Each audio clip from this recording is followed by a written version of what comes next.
Da, da, da, bum, bum, ba. Hello, everyone.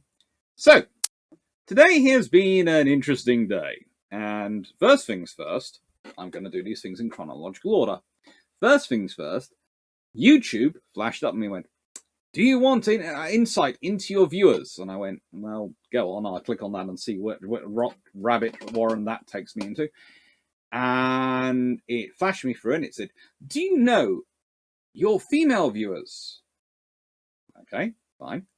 I didn't realize there were that many of them. I hoped there were more, but there are actually more than I thought from Amazon statistics. On average, watch 80% of any video they watch. So thank you. You are all 80 of you, roughly working out from the 1% of roughly subscribers and viewers, apparently, and working out, probably about half of those actually are my family members, judging by my family dynamics. But thank you, because you're watching such a long part of the videos that you're dragging my actual average watch time up. So thank you to the 1%, to my female viewers. Secondly, well, it's finally happened. A professor who I thought was quite sensible has started talking again in Top Trump's terms of ship design.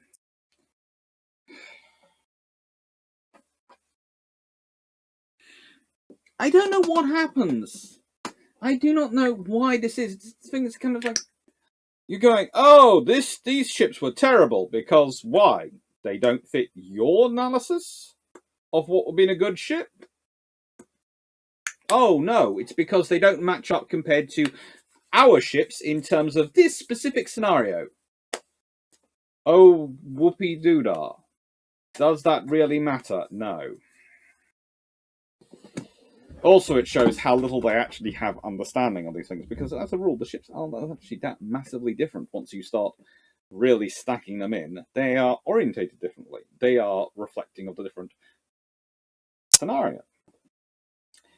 And final thing that's happened today, me and UAD had a lot of fun. Yes, Ultimate Admirals Dreadnought and I have been doing some really strange battles today, just to test them. Some of them might come out at some point, but they include a scenario, and please comment if you'd like to see this, but I did 2 scenarios today for the recording that came out on the 1st of April on UAD, and it was to do with the Washington Treaty, Equitable Washington Treaty series. It was the Royal Navy versus IJN version. And I did a version set in 1926, and I did a version set in 1930. The 1930 version magically has radar. This actually made me start thinking that actually if you'd had procurement going on, if you had these things going on of battleships in, etc., and the regular sort of development going on, you could well have had a version of radar on ships earlier. Because let's be honest, ships have advantages for developing radar earlier. They have large numbers of technical crew who understand how to maintain delicate things. And I'm not just talking about the stewards dealing with the officers' egos. But the reality is, you have power, you have technical skills. The fact that you freeze history basically in a sort of post-World War I version of 1905 for nearly 20 years is what leads to all the fun we have in World War II. But here we go. This is a nice painting up above, or chalk sort of charcoal drawing, what do we say, from World War I. And before you can have a doctrine, you must have and know your mission. And I've added treaties into there because why are treaties part of the mission? People go, right, oh, well, that means the Washington Treaty, London Treaty. No, I'm talking about things like, what are your protectorates? What are your empires or dominions? How do you protect them? So what is your mission going to be? Do you have large numbers of capital ships which need escorting? And that means protecting from air attack, submarines, light combatants. Does your fleet have aircraft carriers which need escorting, i.e. protecting from, well, everything? Air attack, submarines, light commanders, heavy commanders. Does your fleet have cruisers or coastal defense ships or other major assets that they should coordinate with? How much money do you have to spend, and how much is your exposure? I.e., are you a maritime trading nation with a huge merchant marine? Most of the islands depend upon integration for national survival. Now, do you depend upon maritime infrastructure to survive as railways and roads either do not or cannot exist? And that's it. Treaties. All these affect your parameters, and all of them will affect your ships, and that will affect your doctrine. Because you can't have a doctrine for ships which don't exist. You can't. And this is probably going to sound mythically wrong, but if you having a doctrine for ships which don't exist is called wishes. That is it. Doctrine for ships which don't exist is called wishes, hopes, and dreams, or a mythology. You can go whichever way you want, but basically, you look at the ships, that tells you the doctrine that is actually in existence. And the trouble is, doctrine does have certain issues, and that sometimes the doctrine as we see it, or as it's talked about, is them talking up the wished for doctrine, not the doctrine they actually have, because that's not the ships they actually have. Now, you can build really, really fast, massive destroyers, which are basically all engines. They are the 1920s, 1930s version of the LCS.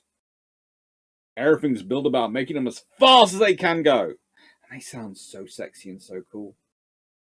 And then their actual reality and usage is a case of, oh.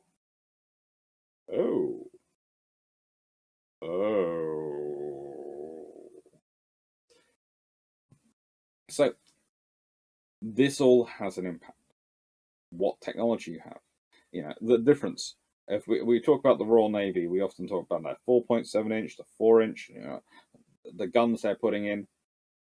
And yet, we all know that the Royal Navy in the late 1930s is developing the 4.5 inch. They have the between deck mount, which goes on capital ships and later on the battle class, but they don't have the upper deck mount ready. They're still working on that, still getting it right.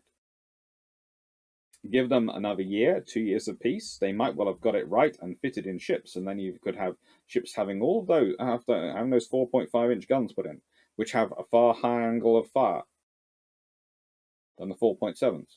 Because the 4.7s are designed for surface and low angle, sort of, i.e. attacking aircraft which are actually targeting other ships. They are built based on the false positives of the interwar exercises, where you have a constrained amount of time and you want to go for the big sexy target. So you go for the battleship. It's a big sexy beast. That's what you go for. Whereas once you get into war, you're just happy to take out anything. Honestly, it's just, we dropped our bomb, we're going home. Woohoo! Did we hit something? We think. Who knows? This is the reality you're dealing with. That is the other thing. Doctrine can reflect your wartime experience of World War One. Can also be affected by your exercise experience. How the British plan to use Aztec, how the British plan to operate is reflected. So lots of things can build into your doctrine.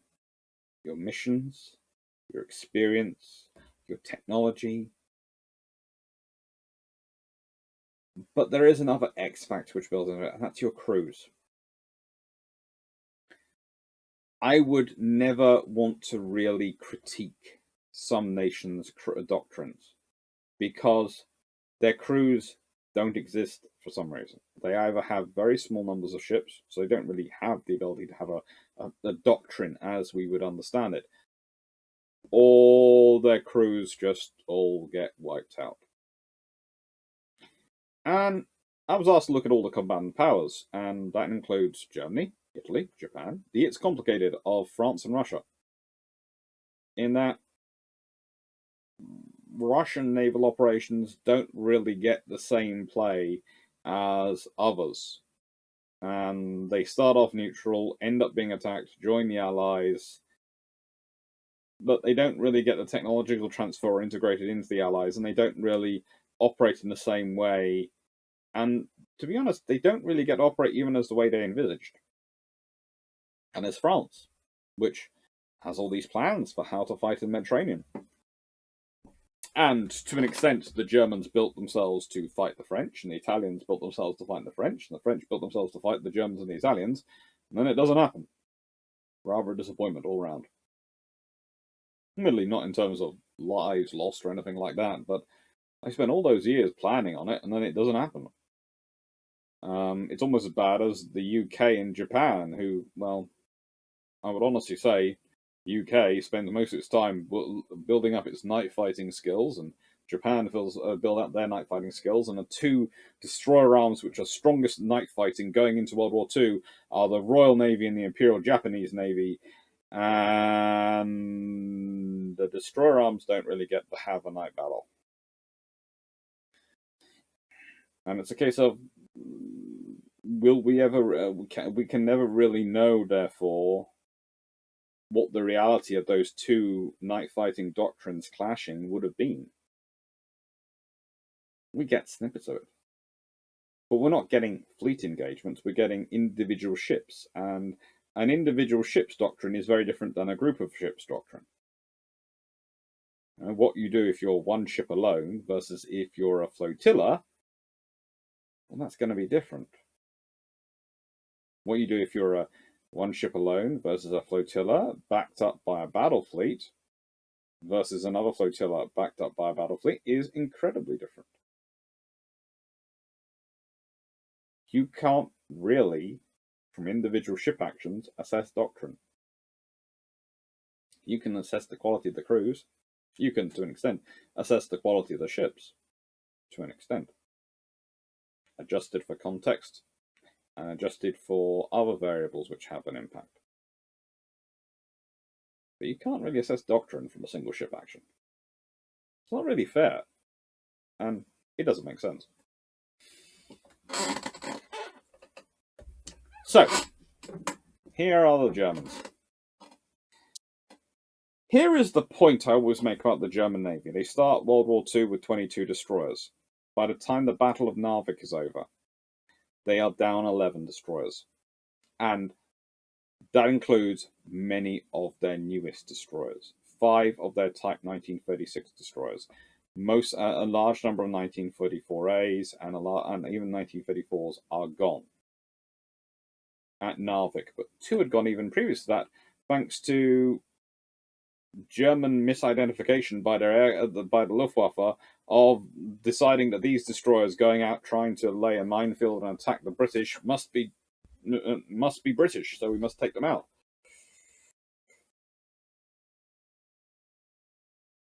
This is the problem for the German Navy. Their ships are, to an extent, top-heavy and designed to be highly maneuverable, which is great. But then you have single guns, which are mechanisms and stabilization systems which are marginally evolved from the World War I equivalent reality. They sound a lot better, but when you actually look at them performance metrics, they're not as good as they need to be, which means they have a slower rate of fire compared to their British counterparts. And it's compounded even more because a 5-inch is a perfectly fine weapon for destroyers. The US Navy makes a big use of them and does really well with them. But the problem that comes up for the Germans, especially, is when they start to go bigger than a 5-inch, and it just makes things even more difficult. They're exposed crews. They've got armored shields, the same as the Royal Navy ships have. But the trouble is, the Royal Navy crews, especially those on things like Trevor-class destroyers, which are in sort of roughly the same tonnage capacity, they're able to outperform them in firepower every single time by just getting more shells downrange. The Germans have adequate torpedoes. Unlike their submarine torpedoes, their destroyer torpedoes do work. They've tested them more. But their doctrine really isn't used. There is no battle. Narvik you can potentially say, because they do try and do an ambush, but they mainly try and do an ambush because they have damaged ships which can't do more than an ambush. So they put them in position to ambush, because they know they're going to die. The first battle of Narvik, they win, but with damage. The second battle of Narvik, it's a draw to a draw in reality. The British don't win, but neither do the Germans, considering their losses.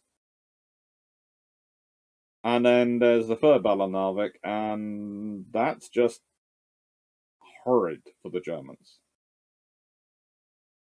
And they try all the maneuvering they can. They try all the operations, but honestly, they don't have the experience they need to back it up. During the first battle of Narvik, they lose personnel and key personnel. And this is what causes the trouble.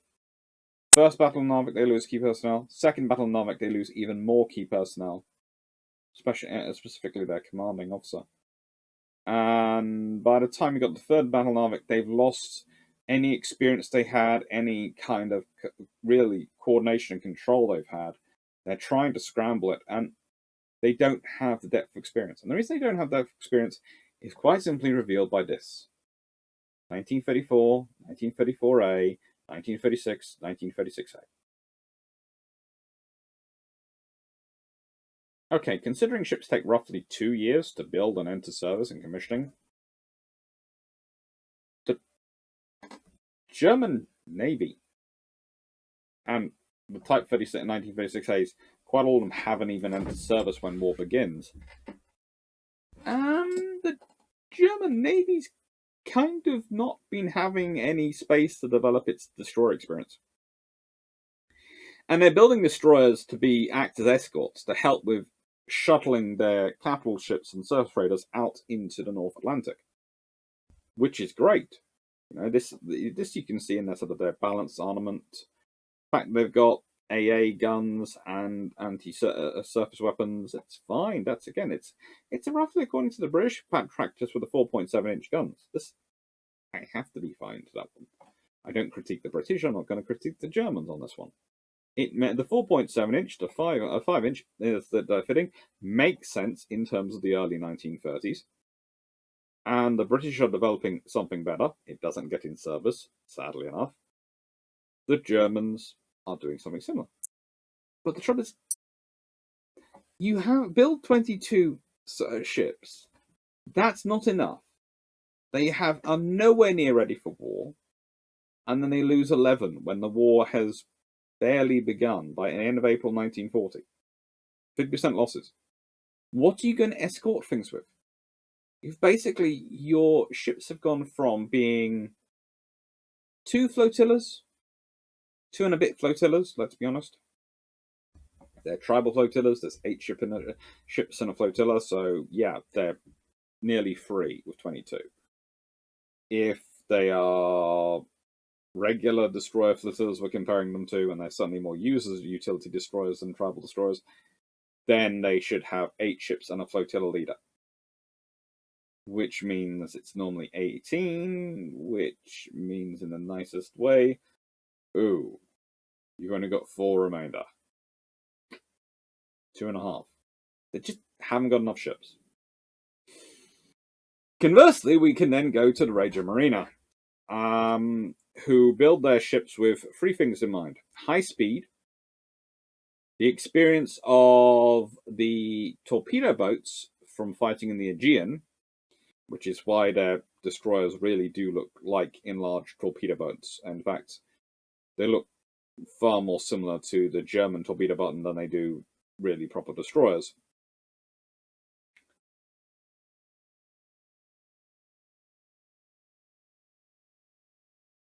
And you sort of start thinking, what are they going to be used for? They don't really carry enough guns or firepower, especially not those built pre-war, to act as escorts. They are perfectly orientated around being the spear, the attacking weapon. but not the shield of their capital ships. Now, usually this is the point at which someone goes, well, you know, Italy in the Mediterranean, their capital ships don't have far to go. They don't have to escort them long distances like the Americans do across the Pacific, or the British do, probably around the world.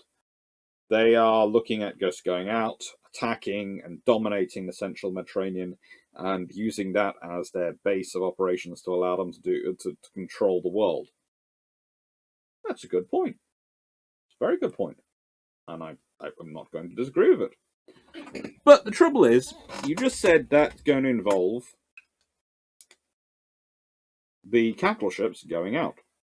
And if the capital ships are going out, if they're going out to sea, well, the odds are they could face submarines. They could face enemy destroyers. They could face enemy cruisers. They could face lots of things. It behoves them to be escorted. And the reality is, the Italians do escort them. They just don't have the ships they really need to do it. Yeah. If we consider the Battle of Cape Matapan, it's a really heavy cruiser force for the Italians out. And why do they have all those cruisers out? Because the cruisers are de facto having to do the escort role of the capital ship. The cruisers aren't out just with the capital ship as part of a service action group. They are out as escorts to the capital ship. And yeah, that's absurd. You know, if you consider the Royal Navy, they build the Didos, and they're pretty much cruiser escorts for capital ships and carriers. That's their role. That's why they have a 5.25 inch, not the 6-inch gun. 6-inch gun and 6-inch, 4-inch sort of scenario is what you use when you're designing a cruiser for independent operations. 5.25 inch and lots of it is what you have when you want to have something which can take out destroyer groups and aircraft which are coming in to take out your capital ships. That's perfect sensible. But the trouble is, the Italian cruisers aren't really built like that. They're built with the 6 sort of 4-inch mix. That sort of lineup. And they're having to do the escort role because the destroyers honestly aren't as capable in it as they need to be. And when they're escorting convoys, they run into trouble because they're tied to a convoy. If you're an offensive tool, like these destroyers are designed to be, and they're designed to attack in waves, letting out huge amounts of torpedoes and darting away, using their speed and maneuverability to get in as close as they can, well, then you can maneuver. That's great. When you're protecting a slow merchant ship, or you're trying to defend a capital ship because there are other destroyers coming in, enemy destroyers coming in, trying to maneuver into the torpedo ship, you need some actual hitting power, and you preferably need to have the hitting power, the ability to take a little bit of the hitting power yourself. So yeah, you can go really fast, but can the capital ship go fast? Can the merchant ship you're escorting go fast? And if they can't, then you can't go fast. And if your entire defense and operation is based on you being able to go fast, and you can't go fast, you're in trouble. Dai Nippon Teiko Kaigon, or Nippon Kaigon, in the Imperial Japanese Navy. Yugiri Yamakaze Yukikaze.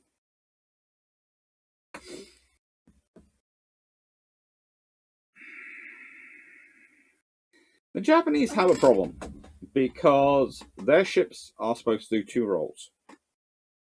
In the daytime, they are supposed to defend their capital ships, their carriers, and protect them well.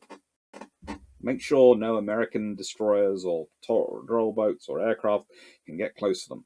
That's their duty. At night time, they turn into wolves, snakes, whatever you want to think about it. Arrowfish that shoot long lances of poison at people.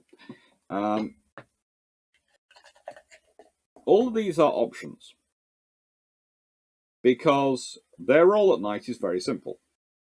Find the enemy, launch an absolute maelstrom, please don't use that word, maelstrom of torpedoes in their direction at long range.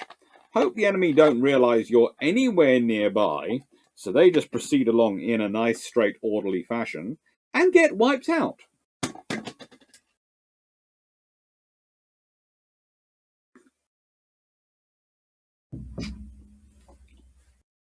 It works really well when your enemy plays along with your plan. We can see that because, well, I've covered a couple of battles where the Americans did actually play along with the Japanese plan. And it all comes down to they didn't think the Long Lance was that long a range, but the Royal Navy didn't particularly believe the Germans had massively long-range torpedoes either. They still did the whole we are weaving thing, and again with the Italians and with the Japanese. Why? Because it was British doctrine to weave. It was British doctrine the moment the war started that you start immediately zigzagging. That you are always zigzagging. There are there are strict limits in the RN over when you're not over when to not zigzag. In wartime, you zigzag. You do your level best to throw off any targeting.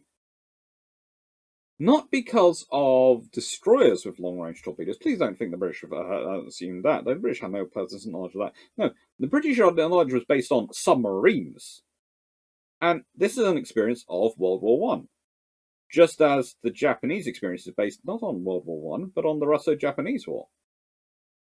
That's what they're thinking about. Night attack with long-range torpedoes against a fleet which isn't maneuvering. That works when your opponent is either not well trained and so can't maneuver, or isn't going to think, so won't maneuver.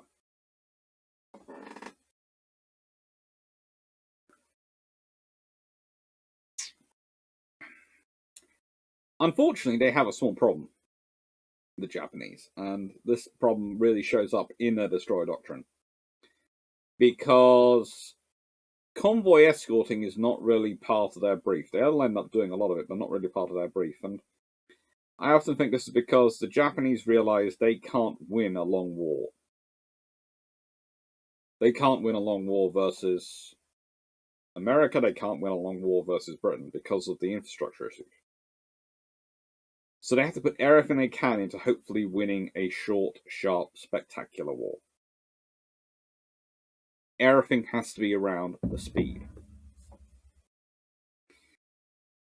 Which means you need as much offensive punch as you can because you need to deliver such a blow, such a traumatically tremendous blow, such a overwhelming blow that your enemy doesn't remember their own strength, doesn't remember their own infrastructure, and concedes.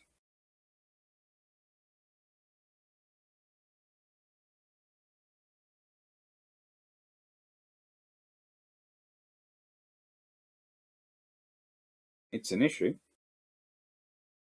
It certainly is an issue.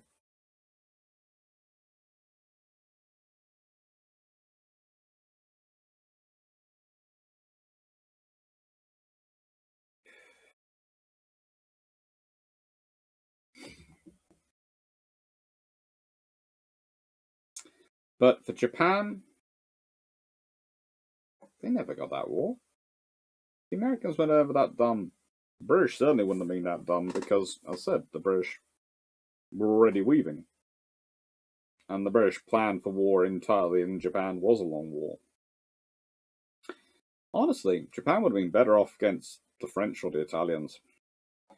Here is the Marine Nationale. Compensation in progress. Basically, trying to build as big and as fast ships as possible to match up against the big, fast Italian destroyers.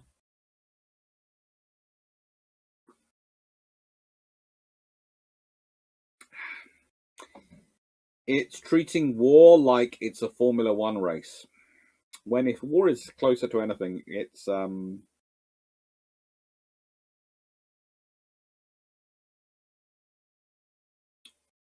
is going to lose. This is going to probably cause some of my audience to complain. NASCAR. Now, the reason I say NASCAR, and there are limitations to this, because of course in NASCAR you only turn one way and you just keep driving around. But you do bash into each other. It is quite strategic. You occasionally have to blast through, complete explosions, and all sorts of things. It's more... Whereas in Formula One, it's the track, which is what's supposed to present the difficulties to you, and dodging around the drivers. It's more of a driver contest. And in NASCAR, in terms of they will actually bash into each other. Not always supposed to, but they will do. Not quite dodgems. These are Formula One machines. They are high speed, but not designed really to get hit. In fact, they'll probably just crumple and disintegrate if they do get anything whacked, because everything's designed to say protect the cockpit that the driver's in, but not the car. Very fast, but glass jaws.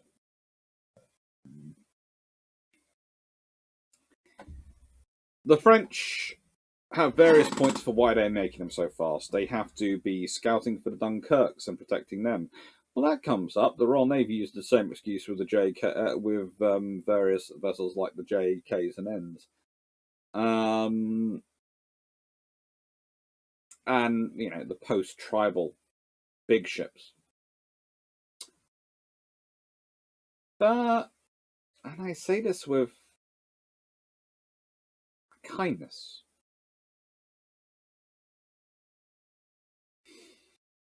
one has to often ask when one looks at these ships what exactly the French were supposed to be protecting or escorting those ships from. Because what they have on paper is a solid capability. But once you start looking at the actual ship, you're going,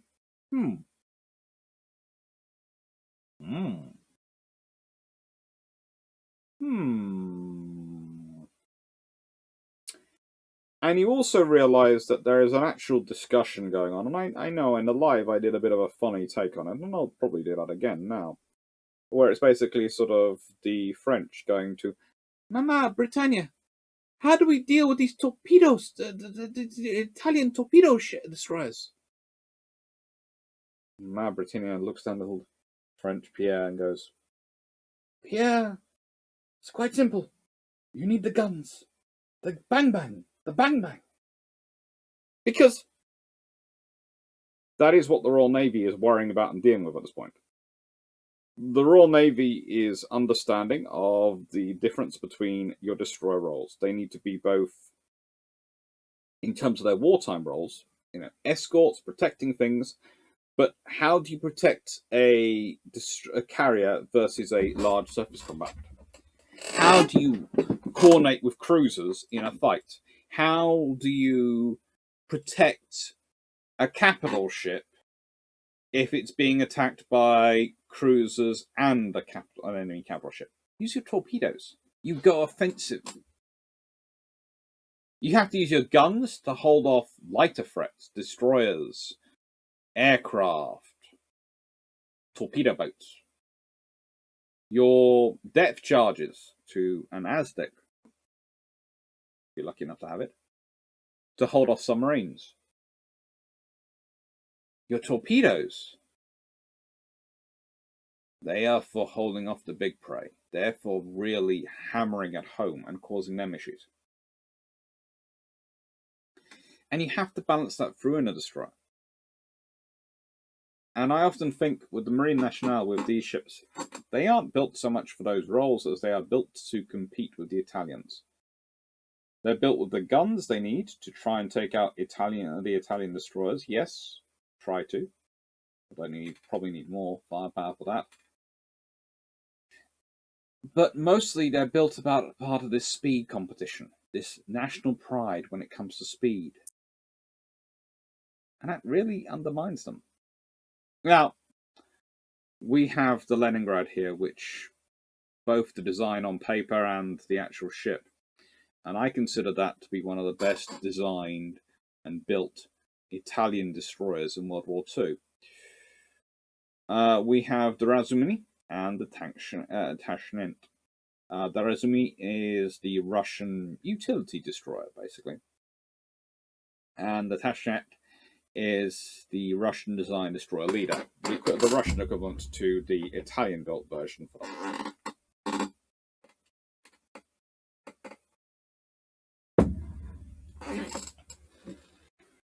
The problem for the Russians when it comes to doctrine is you can see what the Russian doctrine is developing as. They are looking at having capital ships and destroyers and basically being able to sweep the Baltic and the Black Sea. And I think also maintain a presence in the North Sea and the Pacific, but it's the Baltic and the Black Sea which they're really concentrating on. Which means these ships are supposed to be building around, operating in the north, in these task groups in the north, sort of cold, harsh waters in this case, and Black Sea. And yet, they never get to do that because the Russians don't have a modern capital ship in service till they get the Royal Sovereign, which they promptly do all sorts of weird stuff to. The Gangats that they have in the service are poor ships. And pretty much Russia is just trying to fund things, but they're facing the same problem as Germany. They have lost so much institutional memory. In their case, thanks to revolution, as well as the legacy of World War One and the treaties and the economic scenarios which came afterwards, that they are building from scratch. And the Razumny is actually a good little destroyer. Go and have a look it up. If you compare it to the early alphabet destroyers in the Royal Navy and various other utility destroyer programs, that's a perfectly serviceable little ship. It's capable. But it doesn't get to be used in that sort of role. Instead, the Russian Navy gets used piecemeal and broken down and used again and again and keeps being broken down. And they keep trying their best, but again, Britain likes to draw on experience in the Mediterranean in World War II and go, wow, look at how our fleet survived. That's good. But in both those scenarios, in the Mediterranean scenario, if you consider it, the Royal Navy has the base in Alexandria and the base at Gibraltar, which are both quite a long way away from regular action. Yes, they do get attacked. But it's not a daily or hourly thing. It's they get attacked. We need to be alert, but yeah, we got a fairly amount of stability and peace going on here. We can take time to service and maintain things. The Russians have no base like that. They have no scenario like that. Therefore, what gets to be used is different. And Russian destroyers still play an active part. They go out and take part in escorts, in convoys when they can, and they are involved as often as they can be, because the Russians like to have them involved, because that gives them skin in the game and gives them input, but it also allows them to, and this is going to sound terrible, evaluate how much the Allies are really willing to put on the line. There's the Allied account of an operation. Oh, we fought through hundreds of this and that now. And then there's the Russian account from there going, well, we think we saw this, and we might have seen a submarine, but honestly, someone thought they saw thought they saw something. A swordfish flew over, dropped a couple of depth charges. Then 3 or 4 destroyers raced over and pelted it with more depth charges, and there was a lot of explosions. And they presumed they killed the submarine, but honestly, we didn't see anything. It happens. The Hellenic Navy. Honestly, if any nation should have been investing in destroyers but really wasn't, it's the Hellenic Navy. They needed destroyers, they needed torpedo boats, they needed everything to try and mount a flotilla defense of their islands, but they didn't. They never had enough money to go around, and it makes you feel bad because there are 2 examples like this in this sort of discussion. There is the Greeks and there is the Norwegians. And there is also the Dutch and the Poles. And the Dutch and the Poles both invest heavily and get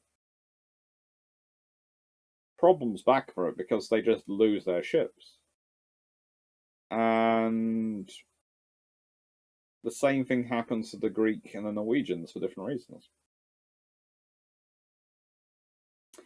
And none of them really get to test out their doctrine. But honestly, the Greek doctrine,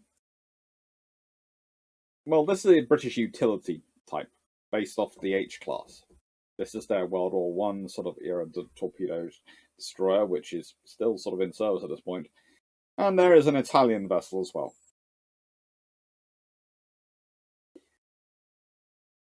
You can't really speak of a doctrine based off these ships, but to me, I would say the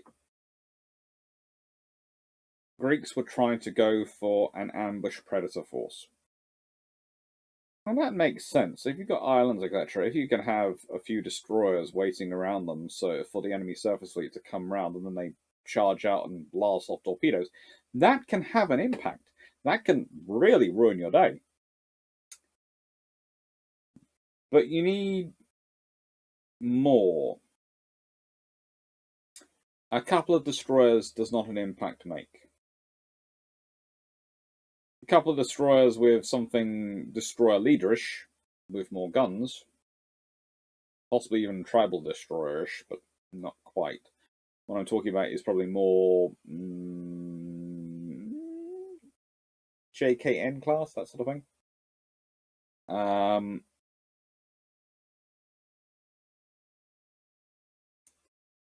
Could well be very useful.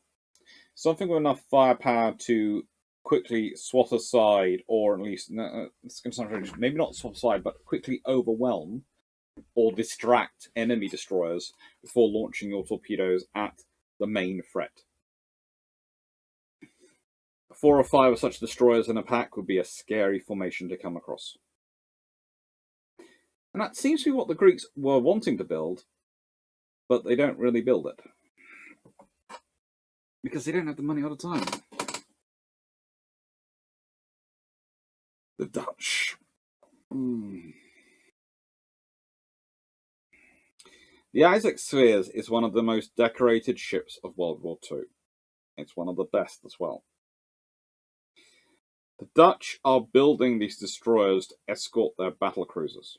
But they don't have enough destroyers in the first place. And the trouble is, the Dutch Navy, in the nicest way, between the Japanese and the Germans, basically gets wiped out almost as soon as war begins. For them, you know, the ones in the Far East get kiboshed far too quickly. Which we can put at the fault of 4C, which we can, of course, put at the fault of the deployment of 4C. So instead of trying to, calling everyone to link up at Ceylon or, Trincomalee, they were trying to charge ahead and respond to possible landings. And so they got taken out, and then you had nothing to form around. Which, of course, we can. I'm going to do the naval history version of the 7 Shades of Kevin Bacon. So,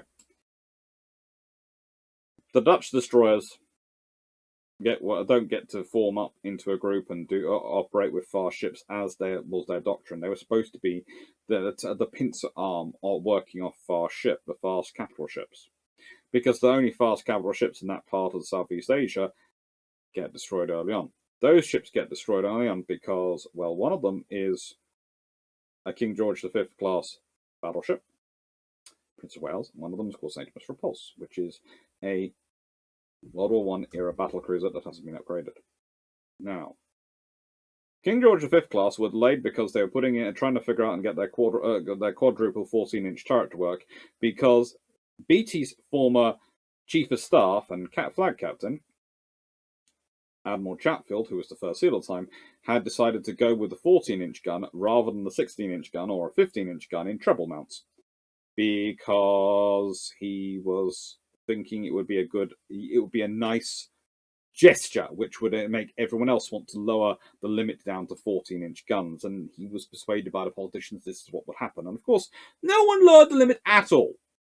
They did this gesture of 14-inch guns, but that goes back even more, because if you go back, their problem for those ships was, of course, the Royal Navy didn't have enough aircraft carriers and didn't have enough depth of personnel in the Fleet Air Arm to man more aircraft, which delayed them getting other aircraft carriers in service. Now, the aircraft carriers had been slowed production at the beginning of the war because of, you guessed it, Churchill making the decision to stop capital ship productions, which he had done in the First World War after getting advice from Beatty, who had told him it was the sensible thing to do.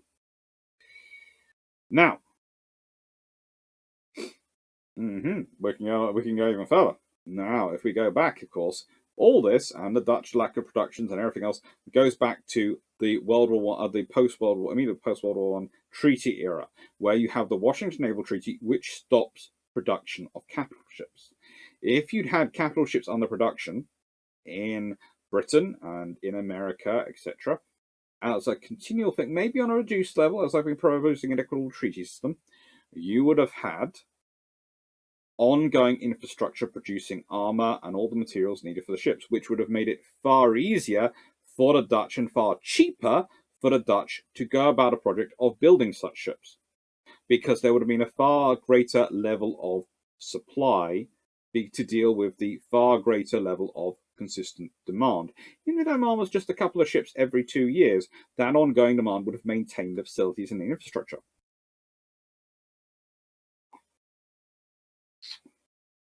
That treaty, of course, signed up to Beatty. The same by Beatty, same guy who, well, agrees to the loss of the Royal Naval Air Service to form the Royal Air Force, which does, I agree, make sense at the end of World War I to an extent, because during World War I, because the Royal Naval Air Service provides so much part of their air power. I would have said the one criteria I would have left would be that all shipboard aircraft remain Fleet Air Arm, and that you change.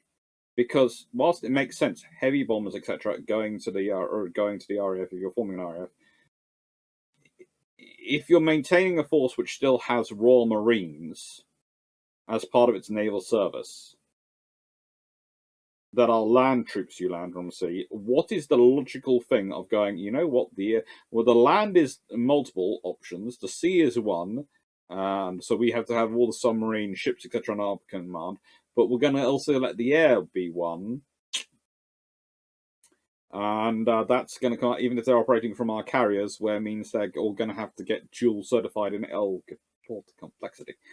But of course, they don't have carriers when they necessarily make that decision. They're just building them and planning them.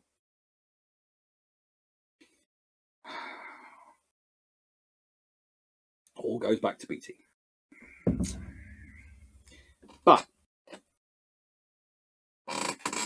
saying this, the Dutch doctrine is still quite an interesting doctrine they have set up.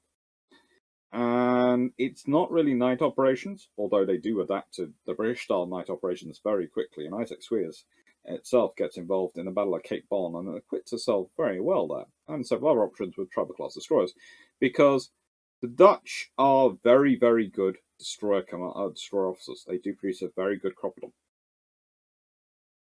because they managed to keep a consistent number, and they've been absolutely ruthless in enforcing quality. That doesn't, that's what they've been doing, enforcing, and they've been building up a real esprit de corps in the period into war. So the Dutch Navy, the destroyers, have really had a lot of support and a lot of development. But they don't have enough of them.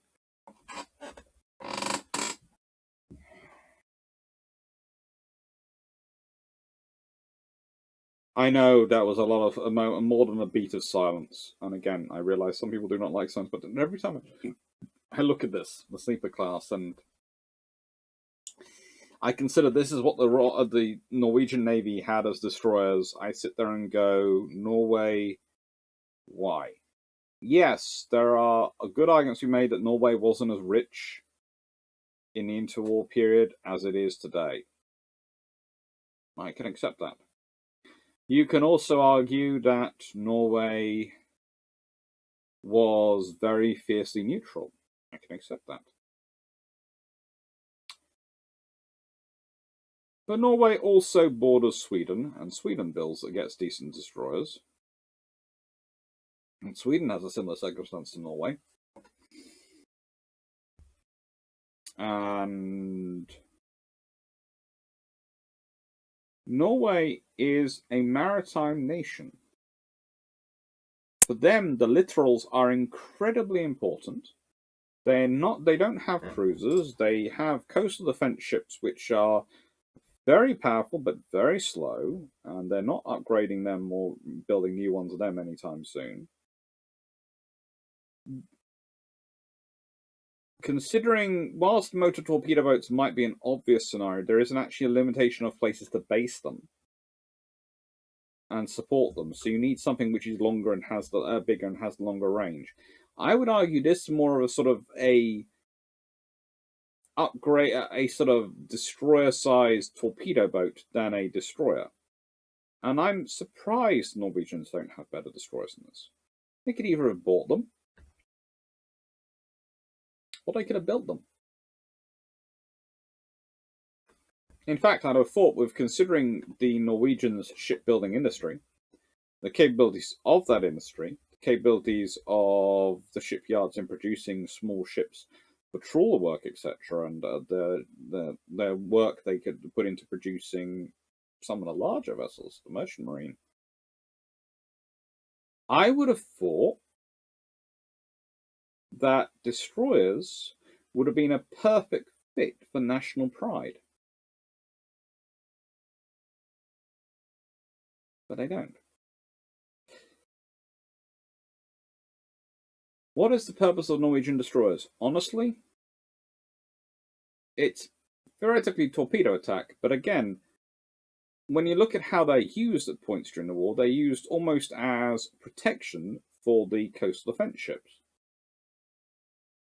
or as long-range patrol ships. And if you're a protection ship, you should be orientated around your guns. Hence the defensive, offensive nature of the tribal class. They're orientated around their guns. That allows them to be very offensive when dealing with enemy destroyers, but ultimately it's defensive because it means they can protect things like carriers and battleships from the attentions of enemy destroyers and aircraft. If you forget the fact that the 4.7-inch can't really go high enough to engage high-angle target, which is why they have the X-mounts all throughout. These don't have that. Norwegians have no real treaty limitations, and yes, cost limitations means they probably won't build that many.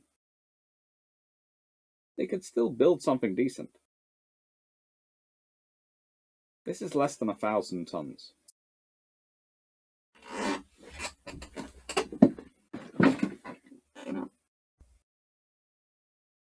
Polish Navy. Good example of what happens when you are trying to build a capability that is reasonable to your predicament. You're in the Baltic. You realize that you do not have the infrastructure to support large ships. You need something which is powerful enough that you can do some convoy protection, but also powerful enough you can do some sweeps and try and clear out enemy actions. You fought several wars and engagements versus the Soviets on your eastern border, and you have the Germans on your western border. You also have issues with Danzig and other things. Yeah, the destroyers make a lot of sense. And basically, it's the Polish building up an independent action force. Sort of a light surface action group. In many ways, a similar philosophy and doctrine as goes behind the British doctrine of Force K.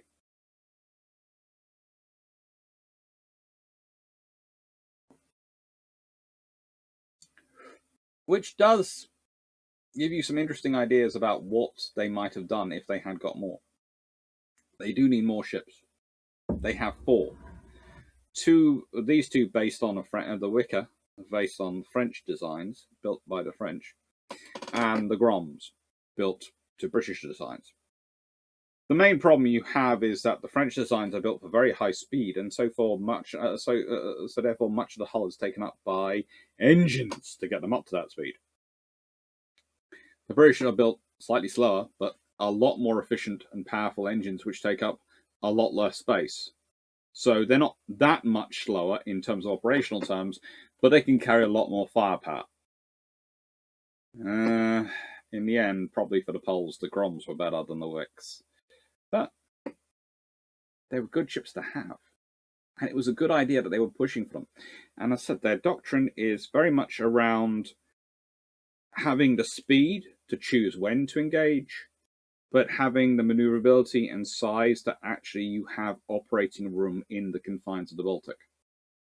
Something bigger would have far more trouble operating in those areas. Royal Navy destroyers. A legion of hasty javelins. Yeah, a legion of hasty javelins. I liked that one. I really did. The trouble is for the Royal Navy is the sheer amount of roles they have to cover. If we go back to this list, well, do they have a large number of capital ships which need escorting? Yeah. Do they have aircraft carriers which need escorting? Yeah. Did the fleet, does your fleet have cruisers or coastal defense ships there, or other naval assets that should coordinate with? Yeah, they have monitors, they have cruisers, they have all sorts of things they have to protect. How much money do you have to spend? Never enough. And how much is your exposure? Massive, because it's a major maritime trading nation with a huge merchant marine that is dependent upon the merchant marine and the maritime sphere for integration of a massive empire that also is therefore substituting for the infrastructure of having road and rail links between these various places around the world. Oh, sugar. Oh, and on top of that, they have treaties which not only require them to protect certain places, but also limit their total tonnage they're able to get, and the number of ships, therefore. Because for the trouble is the Royal Navy, if you buy ships which are all the size of the Italian fleet, that's lovely, you can buy lots of them. But they will get sunk in the North Atlantic and won't be able to do the job of actually defending the capital ships. Because they won't have the firepower. These are what early 1930s utility ships look like.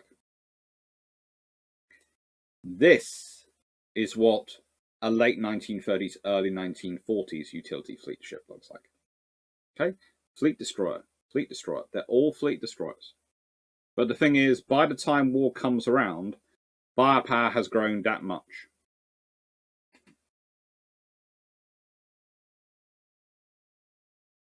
That is what we're talking about. We're talking about a time of great technological change and development. And again, it's worth thinking. If the Royal Navy had managed to pull off what it wanted with the 4.5-inch guns, it could have in effect increased armament on these sorts of ships, because the thing is, they're designed around a 4.7-inch gun, so you can easily upgrade them to a 4.5, which is a far more general purpose weapon, which would up the firepower levels of the utility destroyers, especially for AA anti-aircraft firepower. Double 4.5s on these ships would have given them a huge general purpose capability. This is what we're talking about. The Royal Navy, in many ways, is building ships and designing ships with the idea of what its future technology is going to be to fit into them. That's one of the questions I often have come from students go, well, the Royal Navy knows the 4-inch is the better anti-aircraft weapon. Yes. They seem to have worked out that they are going to, by the time they've got controlled the fleet air arm and starting to get that integrated, they've worked out that actually war is, that the war they've been planning for exercise-wise and with the basis of what they've been hearing from the Air Ministry, not the RAF, and it took a while for the Royal Navy to filter out the two. What the advice you were getting from the Air Ministry, the political organisation, was different from than you were getting from the RAF in terms of the personnel who actually were doing the flying and the operating was different. This is something which I sometimes have to try and explain to people when they are thinking that, you know, if I'm sort of arguing about something in the Air Ministry, they're going, oh, you're just bashing the RAF. I'm not going, no. The problem didn't tend to be the RAF. The problem tended to be the Air Ministry and the community, and the way the Air Ministry and the Admiralty interacted, and the way the system was set up, which was automatically going to cause trouble. Because if you set up a system whereby another ministry's bureaucracy is going to have control over if bureaucracy B is going to have control over bureaucracy A's promotion of personnel in a key area, and then you add to it that bureaucracy A is going to have to provide all the money for those personnel and all the money for the equipment it's going to use, but bureaucracy B is de facto going to be deciding what equipment they're going to get. You're always going to get trouble, because any problems, bureaucracy B is going to get the blame. Even if they do things well-meaningly, they're going to get the blame because they're responsible for it. And the moment there's griping, they're going to be going, well, we're dealing with our own issues because we've got our own responsibilities. So frankly, in the nicest way, you're griping about yours, but yours are extra to ours. And it's set up in such a way, it's always going to cause trouble. It's sort of better today in that today there is, of course, it's combined Ministry of Defence bureaucracy and the sort of services, and these things are sort of doing joint operations, and there's a lot of work put in to make that joint operation work. But in the interwar years, it's not like that in any way, shape, or form, and it's an absolute mess. So that's what you're dealing with. This has an impact on many, many layers of things, but I think the biggest one is that 4.5-inch gun. That is probably the biggest single difference you could make to World War II, would be if the 4.5-inch upper deck mount, probably not in the version you later see on the Daring class destroyers post World War II, because that's very much a post World War II design turret, etc., and all these things, but in a sort of a late 1930s turret, shielded or turret structure, had been available and had been working and had been sorted out to be fitted on ships, you would be dealing with a very different picture of World War II. The AA defence the Royal Navy could have offered would have been far greater, and the capabilities it could have been offered far greater. And one of the interesting things is the doctrine in many ways reflects that, because the Royal Navy in the late 1930s is starting to move towards a doctrine which is focused on using that 4.5-inch gun. But then by the time when World War II happens, they realise we don't have that gun in place, so we have to almost revert to a slightly earlier doctrine in how we use ships and how we space ships and how we organise ships. And we have to go back to a slightly more inefficient design. Instead of having all general-purpose main guns on our destroyers, we're actually going to have some are going to have to be AA guns, which is kind of like the German scenario. And that's literally to deal with that problem, that they had been building everything, designing everything based on what was coming through the pipeline, and it hadn't come. So, why do you have a Tribal class destroyer? Where do they come in? Well, the Tribal class destroyers have two main roles. The Royal Navy, of course, is looking at defending its group, but it's also looking at attacking. And destroyers have to do both in terms of defending and attacking. But when they're attacking, they also need defending themselves. You need to defend the attackers from the enemy trying to counter them. You also need to fix your enemy. And you need to fix them in such a way that illuminates their position, especially if you're attacking at night, which, remember, is a key part of British doctrine. That's where the tribals come in.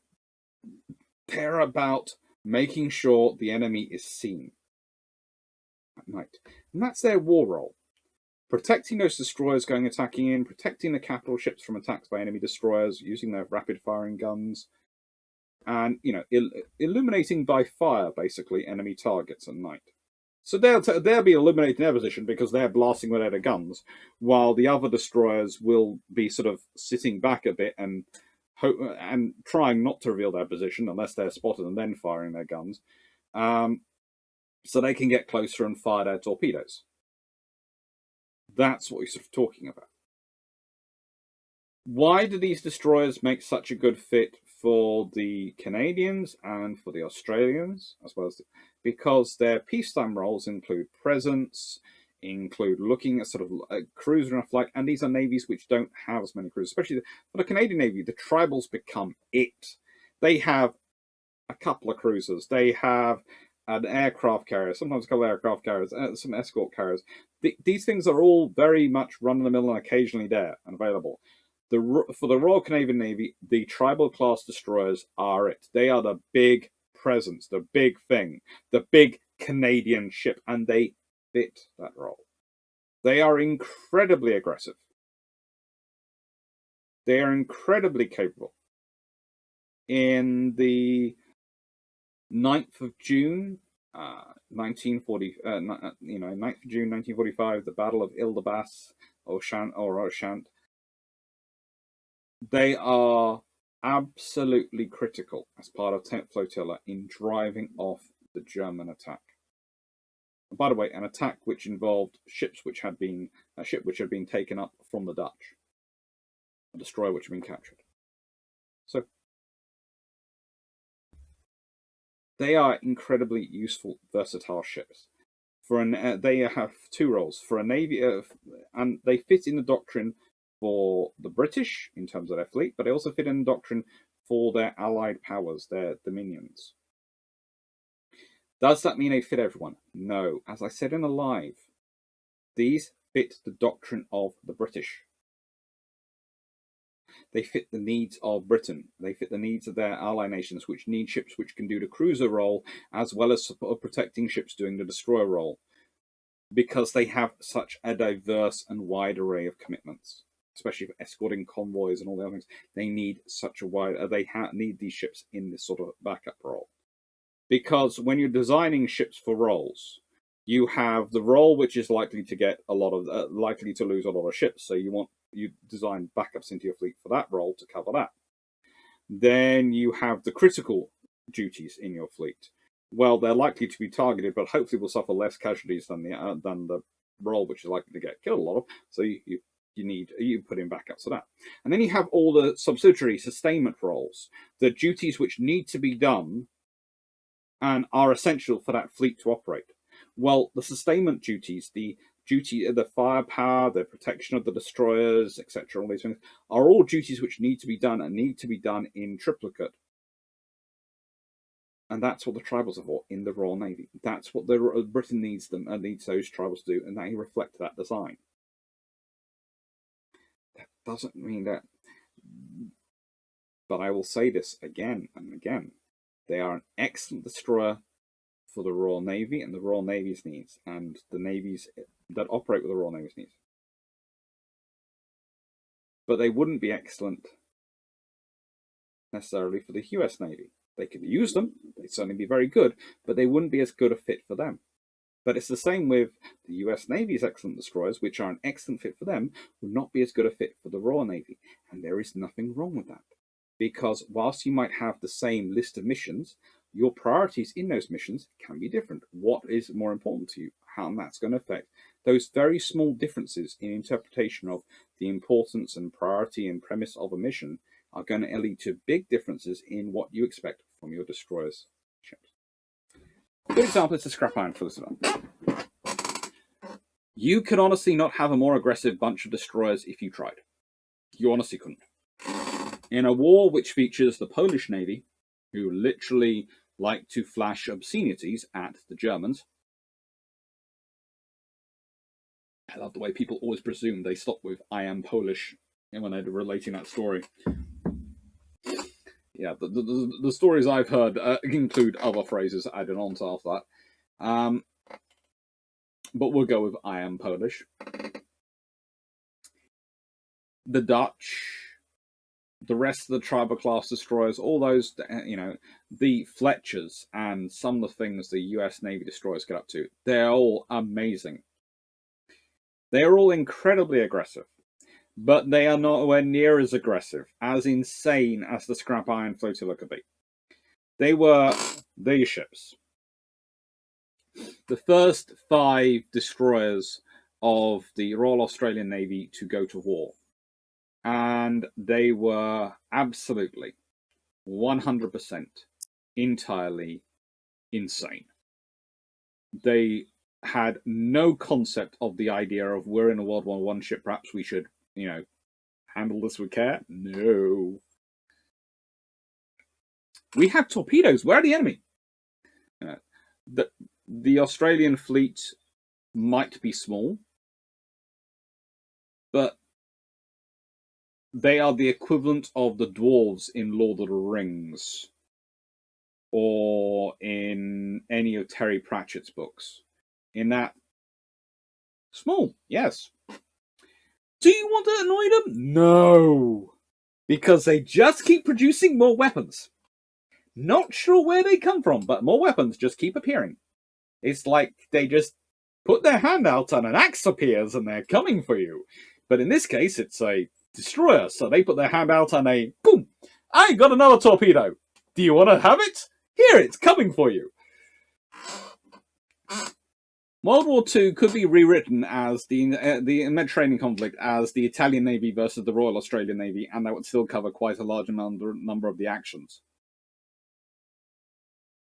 I often think that's the problem with the Italian doctrine, isn't that they focus too much on the French and forgot that they would actually have to deal with large destroyers which would have guns and could do damage to them, but more that they forgot the Australians were coming as well as part of the British.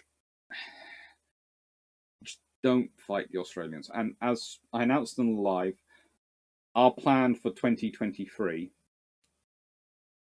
if everything goes to plan and if I don't manage to, bankrupt myself with a Hydra trip or anything like that, will be to go to Australia, see HMAS Vampire, the last remaining Daring class destroyer. Well, the original Daring, the Daring class from the 1950s. And bilge pumps will meet a crew, will meet up in person. There will be an in-person meeting with all three and a bilge pumps recorded of me, Drac, and Jamie all together, hopefully, if we can pull it off. Which, of course, we will invite lots of people to if they want to come. Anyway, to the US Navy. And once again, Sims saved by Sims. There is a reason for that. The US Navy very quickly works out that you need, prior to World War II, that for their general purpose destroyers, they need at least 10 torpedoes. Now, they actually have some designs which have 4 quadruple torpedo launchers and can therefore fire 16 torpedoes at you. A truly spiritual experience. But the trouble is, they also work out that we need to fight across the Pacific, and we need something which can do the fighting surface combat, light surface combatant's role, and protecting its aircraft, and all these things. They get a very good general purpose gun. And this is the difference, I think, when it comes to the reputations of the destroyer forces. The Americans managed to, using the extra time they have, but also a bit of luck, honestly, in the way things are going. It's like everything in life, it's always a bit of luck. They have a very good general purpose gun available, the 5-inch 38. And it's good for what they need. It's good for what they want to do with it. And it just gives them so much capability. But what you have is you have the US Navy managed to do this exceptional thing. They start off by building the Sims class, and they build 12 of them. and they become the proto. And then they build the Bentons, which is the next one along. And they scale up and they build 30 of them. And then they build the Gleaves class. These are the really big numbers. They build 66 of them, but no. They're building up, they've developed and developed and developed and refined their design, and now they churn out the Fletchers. And they literally build 175 Fletchers and they cancel 13. So they had 188 ordered and planned. And that's just, when we talk about the Fletcher swarm that the US Navy puts out, that's what they're putting out. What I would point out, though, is that they're ordering the Fletchers from basically late 1940, early 1941, and they're in construction from March 1941 onwards. And this is another example of nations weren't ready for World War II. They just weren't. They had doctrine, they had ideas, but they didn't have the ships in place to fight the war. They just didn't. As much as they'd like them in place, as much as they needed them in place, they didn't have the money, they didn't have the investment. Thanks to the treaties, they didn't have the infrastructure, they did not have them in place. They weren't ready for it. Britain, Germany, no country in Europe was ready for war in 1939. And arguably, not even the Japanese were ready for war in 1941 when it happened, and they were the ones who declared it. They started it, and they weren't prepared for it. They felt forced into it, is their argument, but actually I think they just went down a psychological rabbit hole and got lost there. And that's what happened to them. The Americans were prepping, and also I think that's the other sort of reality. The Japanese were watching as the American Navy was starting to build up, and they knew there was a certain amount of time where they were viable. But if you have an opponent who's literally ordering nearly 300 destroyers in a couple of years,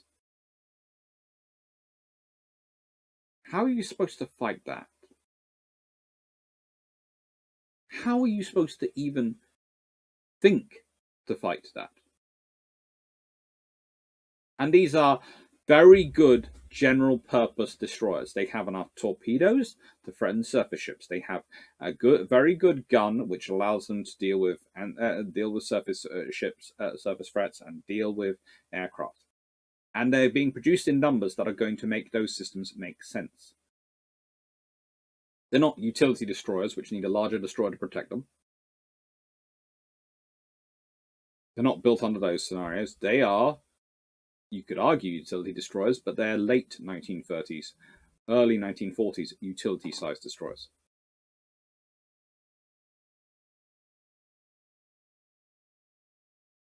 And they are excellent for what the US Navy needs them for. Would they fit the Royal Navy doctrine? The Royal Navy would use them, but they don't fit it as well for the Royal Navy. Would they fit it for the Australian Navy? Probably far better than they do for the Canadian.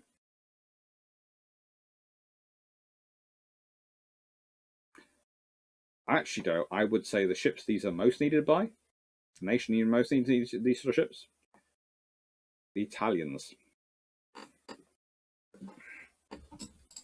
If you consider they're a torpedo-centric design, which makes sense, and they have a nice range of single general purpose mounts that allows them to engage surface targets and engage air targets. Yeah, that's what the Italians need desperately.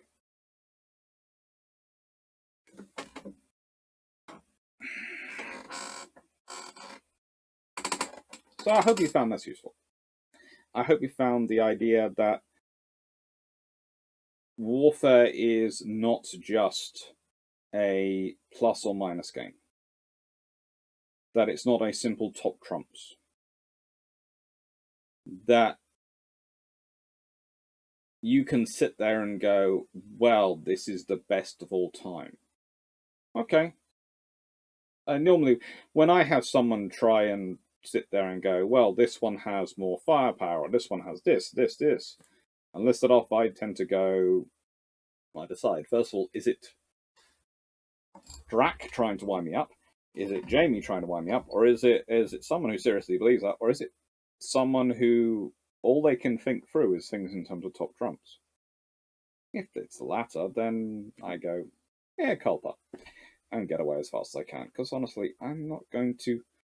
It's not my job to go around and burst people's bubbles and upset them. I don't have the energy and I don't have the inclination for that kind of scenario. But the thing is, it doesn't really matter which ship carries the most powerful torpedoes or has the most guns or has this, that, or the other. What matters is how well the ship fits the needs of a nation. And that must be looked at as, how does that ship fit the needs of nations through the terms of the doctrine they are planning on using it? The Royal Navy's utility destroyers, especially the early 1930 ones, are lighter than some of their counterparts. And this reason is because they start the construction of their destroyer program, and really the ramping up of the destroyer program, earlier than some of their other counterparts, when the treaties are being far more enforced, and they have to be far more careful. If you start yours in if you start your production in 1937, or even later, and it's noticeable that the US Navy's program especially does start in 1937, when the treaty system has pretty much broken down, and when you can go, right then, well, we're building a ship which is theoretically 1,570 tons in light standard and 2,293 tons in full load. So yeah, it's broadly speaking a fitting there, but in reality it's about 1,600 tons in standard and about 2,250 tons in full load, and yes, by the time it's finished, then it's growing a bit more. This is a scenario which is beneficial. You can build better.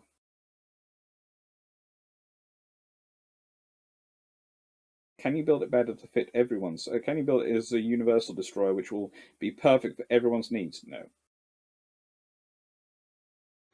Because if you're Italian, you're going to need a faster ship, because it's going to be operating in the Mediterranean, because that's a more confined space. So you're going to need it faster anyway. Your capital ship's going to be faster, and everything's going to be faster to try and get the most out of the confined spaces of the Mediterranean. But you probably need a heavy torpedo armor, but you also need guns. But unfortunately, when you try and build everything for numbers, you then have to sacrifice something. You have to go, am I going to sacrifice speed? No. Am I going to sacrifice torpedoes because that's the offensive firepower? No. Because we've basically developed our Destroyer Doctrine from torpedo boats. Well, what am I going to do then? I'm going to sacrifice guns.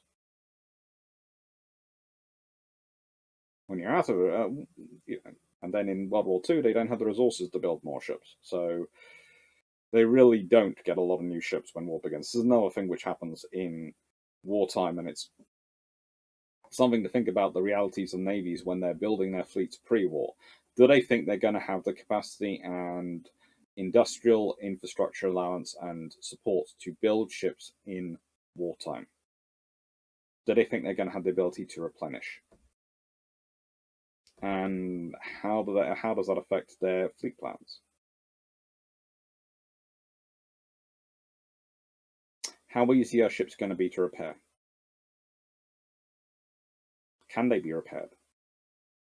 Or are they going to have to all be replaced? Again, it affects how you design your ships. So, and therefore, if it affects how you design your ships, it affects how you actually implement your mission, and therefore what doctrine you use. Which is why, for similar missions, nations can have very different doctrines, because it reflects their own realities. Anyway, I hope you enjoyed all that, and I hope you found it useful. What have we got coming up? This week, coming up, we have York, Exeter, and the Canaris class. It's going to be fun. It is.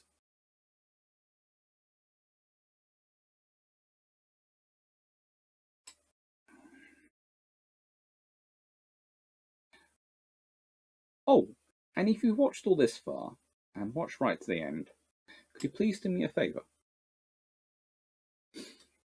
Could you comment below with your favourite destroyer type of World War II? I'm not going to say why, but if you've watched the end, I would like to hear what is your favourite destroyer type of World War II. And shh, about the reason. Thank you.